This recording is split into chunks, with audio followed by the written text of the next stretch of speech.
Sidi Bouzid is in the midst of its first electoral campaign. For this new experience of democracy, the beginnings are shaky.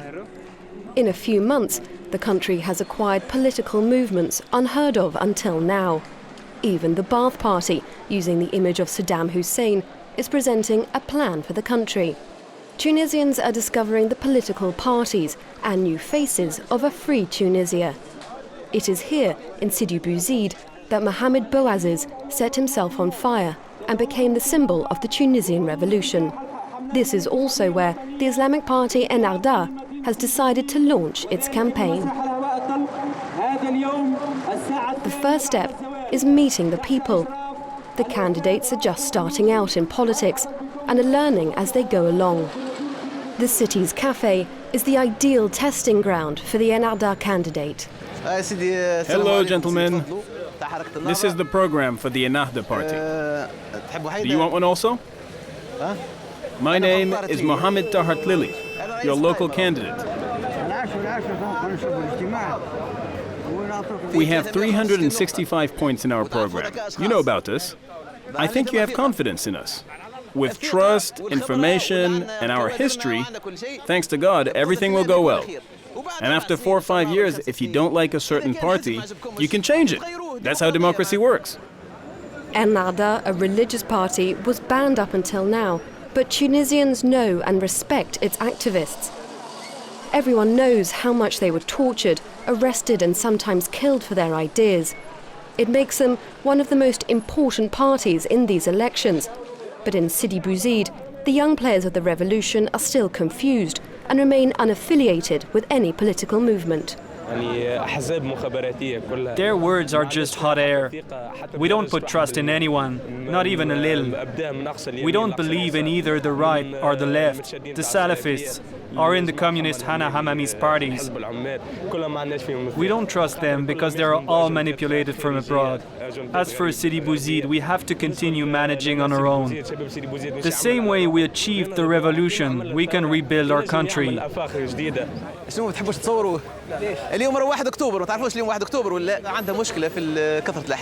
The problem is, there are too many parties. In Sidi Bouzid, we have around 64 charities and parties. Half of them are charities, the other half are parties. People don't know what to choose. There are about 5 or so well-known parties. Ennahda is one of them. We have faith in the people, and the people have faith in us. It's the big day at the Sidi Bouzid headquarters, and the party is preparing the first meeting of the campaign. Everything must be perfect. Badges, flags, leaflets are organised. There are a lot of men, but few women, and the Quran is never far away. The campaigners make sure that the flags are visible. The voters must remember the party emblem. That's the pigeon of salvation. The wings are open forwards, which means we're moving ahead, but we're not moving backwards.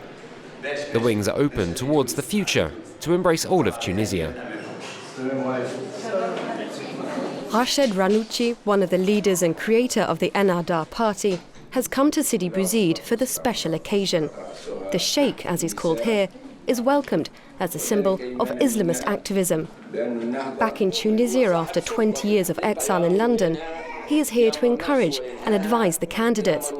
His detractors accuse him of being two-faced and of belonging to terrorist movements.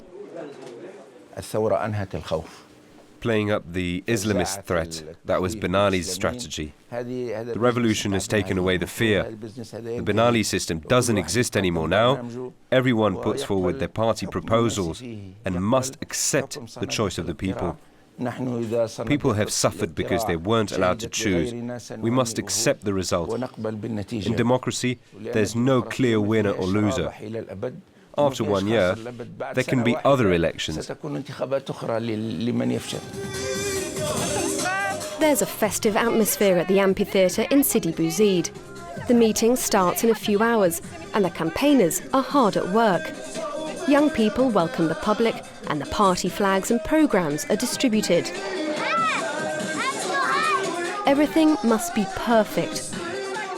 Bayatollah is 18 years old. She takes her role to heart and defends the party against common misconceptions. My friends often ask me, how could you love Ennahda? Later they're going to order you around and won't ever let you leave the house. I tell them, no, that's wrong. You have the image of the Salafists in mind. It's true that we were once with the Salafists, but we're not like them. We'll never wear the niqab. Everyone does what they want to do. Bayatollah has always been immersed in the world of the Islamist party. Her activist father spent 8 years in Ben Ali's prisons. Now, free again, he can finally express his ideas. I can't come and pressure you and oblige you to put on the veil, force you to do it. No, no. There must be satisfaction in it. When you're satisfied, you alone will decide to commit. If God guides you, you will come to it naturally. If not, we will accept you.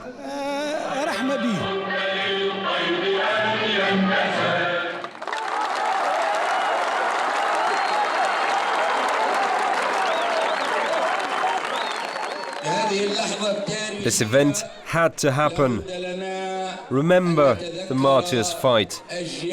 Remember the victims and those who suffered. We're all here to live together and share this beautiful Tunisia, this free Tunisia.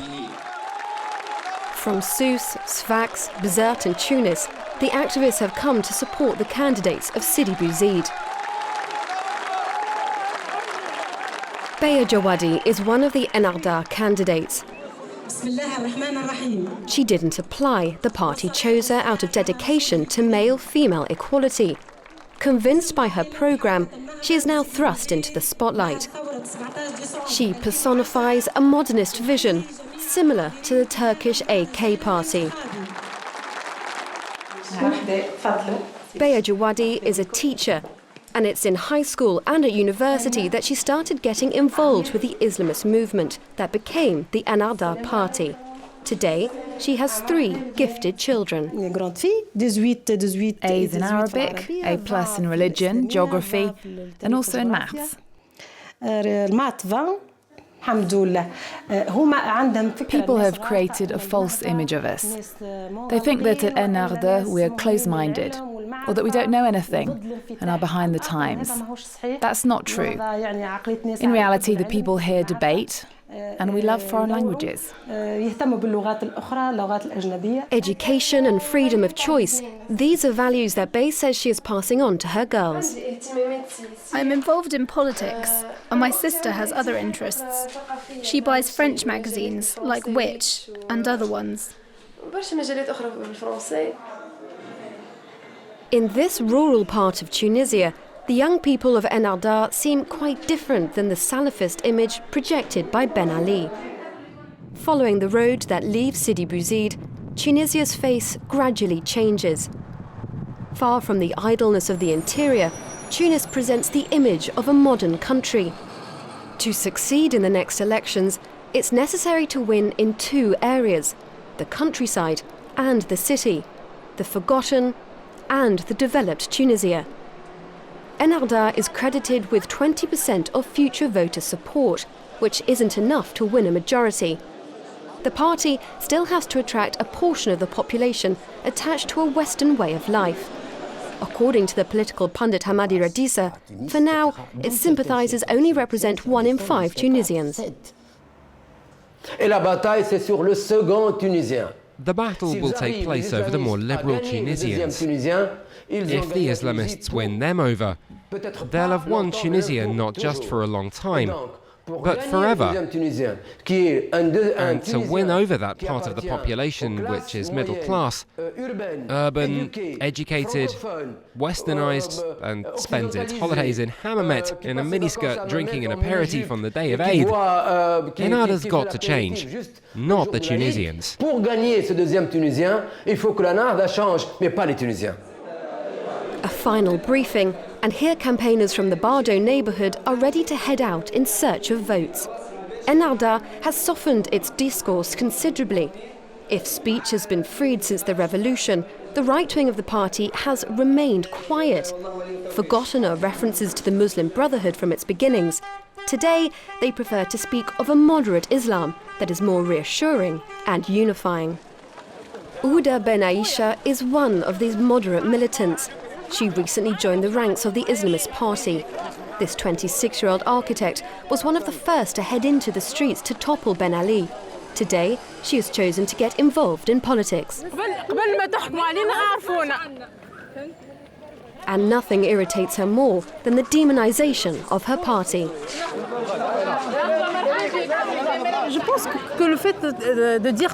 Some say that if Ennahda takes power, it will impose the veil. We have never said this. This is not in our principles, nor in our objectives, or in our programs. I ask myself where they get this prejudice from. We've never said that. We have never, ever said that.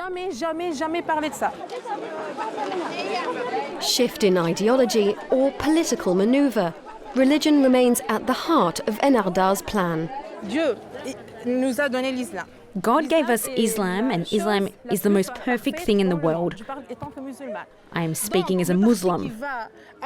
So the party will use Islam as a source for all social, cultural, political, athletic projects. This party has the most adequate solutions for everyone, with all different ideologies and their beliefs. With the rise of this party, many political groups of all kinds debate the Islamist spectre. The Etakatol Social Democrats are rare because they don't play this game. For them, the danger lies elsewhere. Many parties were born out of the wreckage of the RCD, and those people never had the decency to say, difficult times lie ahead of us as we look at mistakes of the past. I think the voters are aware the most important thing to avoid is reinstating another Ben Ali-style regime.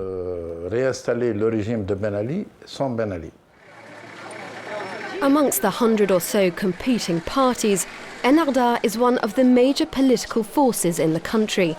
But it is not the only one. These elections will be the first chance for Tunisians to discover the faces of a newborn democracy.